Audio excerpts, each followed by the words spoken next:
Hello everyone and welcome to a bonus episode of the Pools Pod. It's the third episode of the pod on tour. First episode at Sutton in February, the second Fylde in March, and this is the Gateshead edition. It's Tuesday, September the 23rd.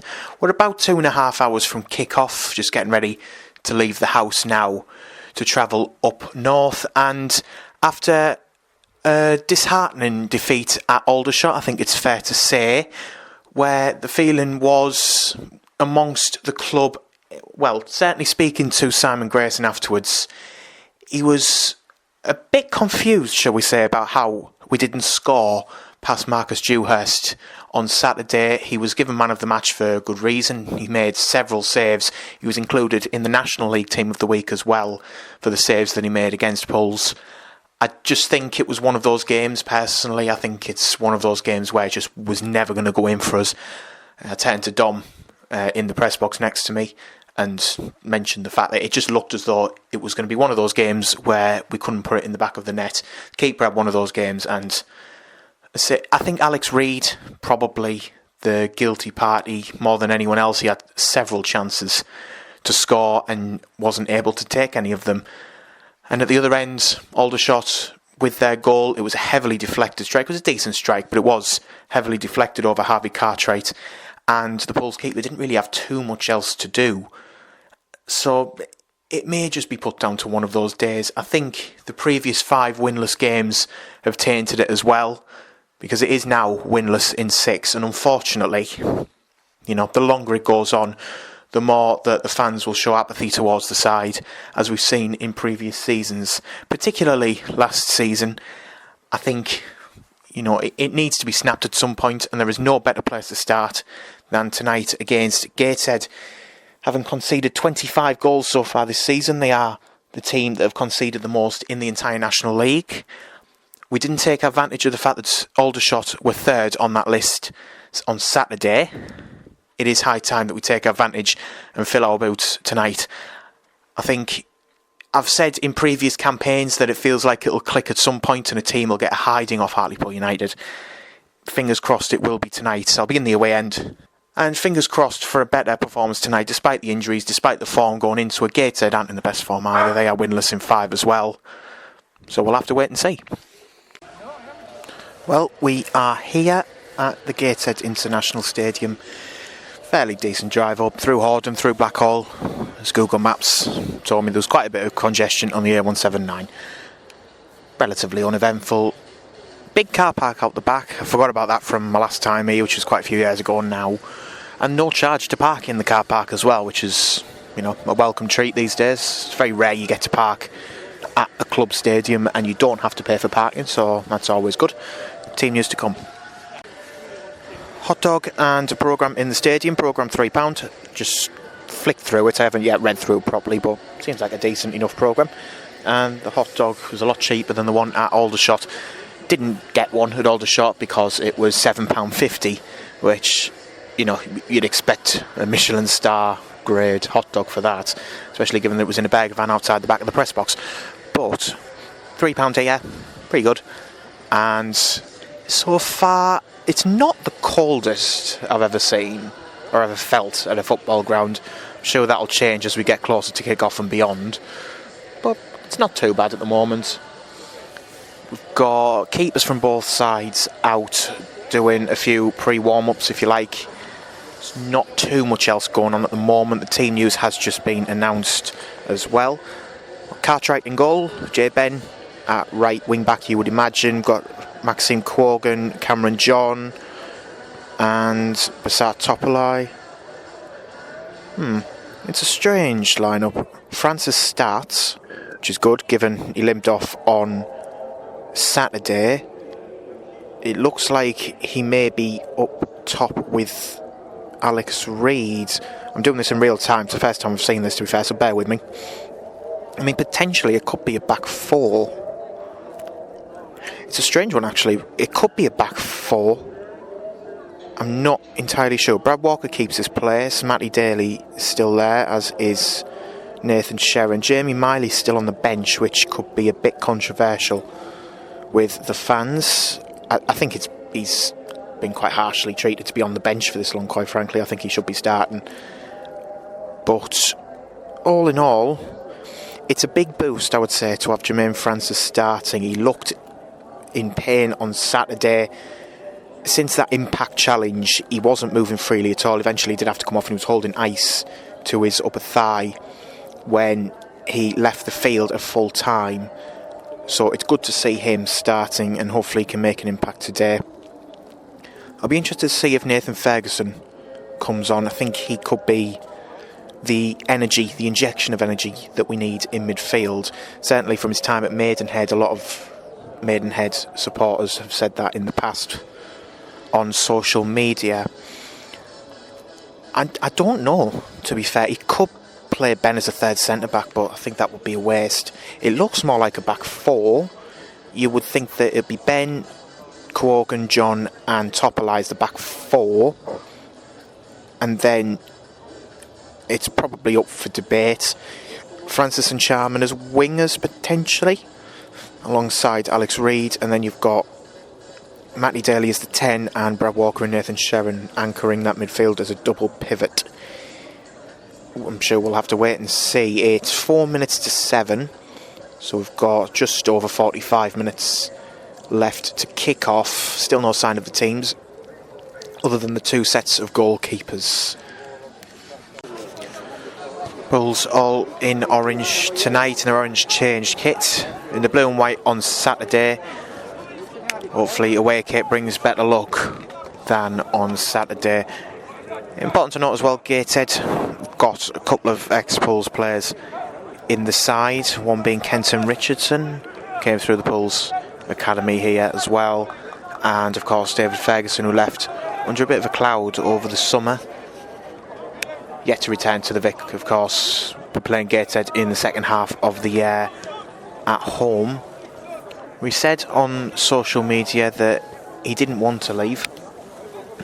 He would have preferred to stay, but you know, things did not lean that way in the end, and he did leave. So it's something to consider. It may be an area that Pulls target down the right hand side. Obviously David Ferguson being the left back tonight, you'd be surprised if he plays anywhere else. They'll know him, they'll know what to expect. He'll know what to expect from the likes of Luke Charman, but I'm sure that they'll have been told what he's good at, what he isn't.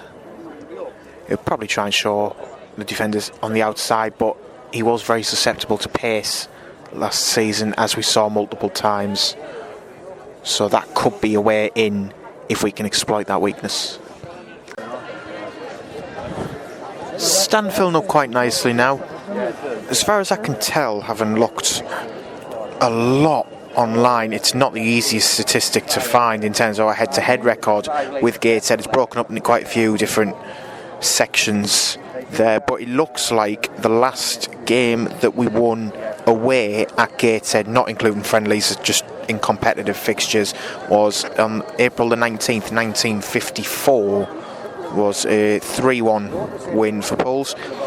It's been very, very difficult going since, as the players come over from the warm-up to applaud the fans who've made the trip north.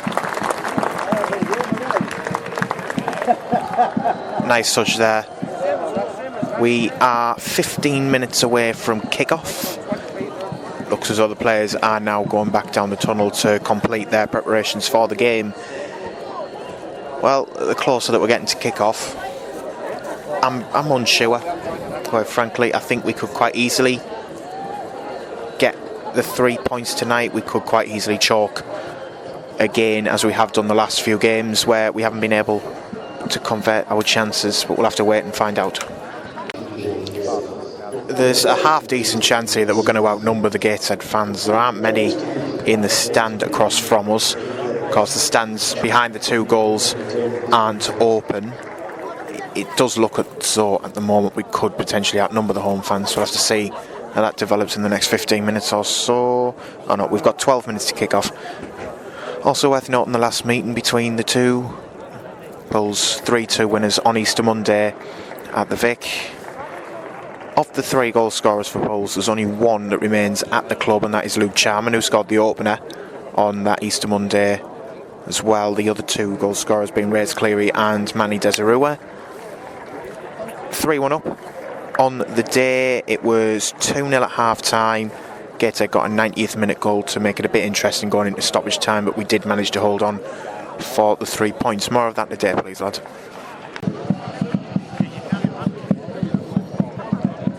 It looks like we've brought the drum. Certainly sounds like we've brought the drum. Sounds a bit different when there's no roof overhead. Yeah. Better than nothing, I suppose. If it gets a bit of noise going, all the better. Half-time at Gateshead. It is Gateshead 0, Pools 0. Honestly, how many chances do we need to score? We've had probably the better of the chances. We've looked okay going forward. Charman and Francis looking okay on the wings as well. More play, I'm surprised, has gone through Charman than through Francis. I think Francis versus Ferguson should really be a mismatch, as he showed at one point when he had him one-on-one, blazed past him and won a free kick. Thanks to the foul. Honestly, we just need to take one. If we take one, it feels like we could go on and score a few more, but until that one goes in, it just feels like Saturday all over again, unfortunately. I mean, obviously on Saturday we had so many chances to score, didn't take any, lost the game 1-0. All Gateshead need to do is score one, and at the moment we can't take our chances at the other end. So I think the best chance, Daly had a header that was saved. It was a decent save. It wasn't in the corner, but it was a decent header and a good save. There's been so many chances pulled wide of the far post, whether it be the back post or the near post. They just pulled wide. Reid had a good chance early on. I say a good chance, it was a good shot. It was a decent enough save down to his right hand side to stop it from creeping in at the near post. Bit of improvement needed in terms of the quality of crosses. I think some of them have been excellent in terms of whipping them across the face. It's just been no one in the box to take advantage, and the ones that, you know, it's difficult because the chances are there, they're just not being converted. We definitely need more bodies in the box. It feels like we're playing it very safe to try and avoid Gateshead counter-attacking us effectively, but it just feels like the midfield aren't athletic enough to follow up into the box. And that is proven something of a downfall at the moment, because Reid still looks a little bit isolated in the box when the crosses do come in. But 0-0 at half-time. The defence have been very good as per usual. John and Corgan have proven a decent partnership at the back for the two centre-backs. And it is, as discussed, at back four. We just need to get more bodies in the box. That is the main takeaway from the first half. I think if we get more bodies in there, you've got the likes of Reid, Daly, one of the wingers coming in at the back post. Potentially Jamie Miley should be coming on really at half time. I think he will provide a bit of athleticism. And potentially Nathan Ferguson as well. We haven't seen him so far since he signed from Maidenhead after the window shut. I think that could be a positive. Looking at some of the half-time scores in the National League at the moment, just bear with me there. We have got Altrincham 1, Forest Green 1, Brackley 1, Truro 0. Obviously it's 0-0 here. Rochdale 3-0 up against Solihull. Devante Rodney has scored there. Manny Desirua not on the score sheet as of yet. We have got Woking 1, Sutton 0, and York 3-0 up at home to Carlisle as well, which is a bit of a surprise there with the form that Carlisle are currently in. But that is the current state of play.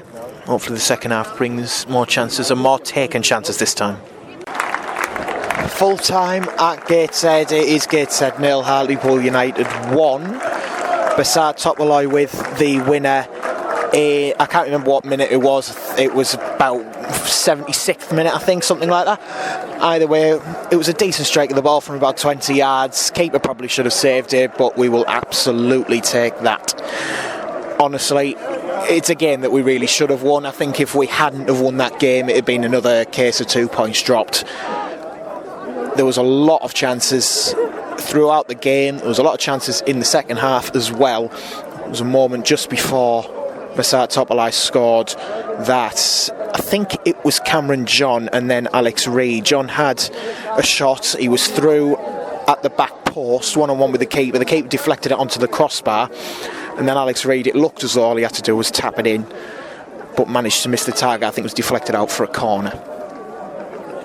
Topalai's goal, as I said, probably should have been saved, but we don't really care about that. It was a good enough strike, to be fair, from about 20 yards, and found the bottom corner in the end. Bulls could have had more afterwards. They had a couple more chances to score, but couldn't do so. Danny Johnson came on and had a couple of decent runs. It's probably the liveliest he's looked so far in a Bulls shirt. There was one moment towards the end, probably about 4 minutes into the sixth of added time, where he ran through. He looked as though he was through on goal. He didn't quite have the acceleration to get through, but he kept hold of the ball, wasted a few seconds, and in the end proved well worth doing. Harvey Cartwright didn't really have too much to do throughout the game, but he did pull off a very, very good save at the end. A header that was well saved down at his near post, and that proved to be as much of a winning moment as Topalai's goal did. The first victory that Pulls have managed to Gateshead since 1954, and it is a victory that snaps a 6-game winless streak. It'll be interesting to see how Pulls managed to carry this on Saturday against Tamworth. Unfortunately, I won't be there. I'm working from home.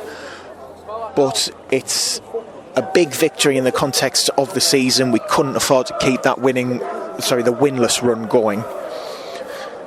And through Topalai's winner, we have managed to snap that winless run. With a big week coming up, home to Tamworth, away at Carlisle next Wednesday. Carlisle, who were beaten 5-0 tonight by York, unless York have scored again since I last looked at the scoreline. And then we, of course, play York at 12:30 in 11 days' time from the time of recording. Hear the noise. And at the end, a victory that I think we deserved on the balance of play. Gateshead didn't really look like scoring at many points in the game. And an excellent victory. Just a few end of match thoughts. Back in the car park, just waiting for the queue to filter out before I set off.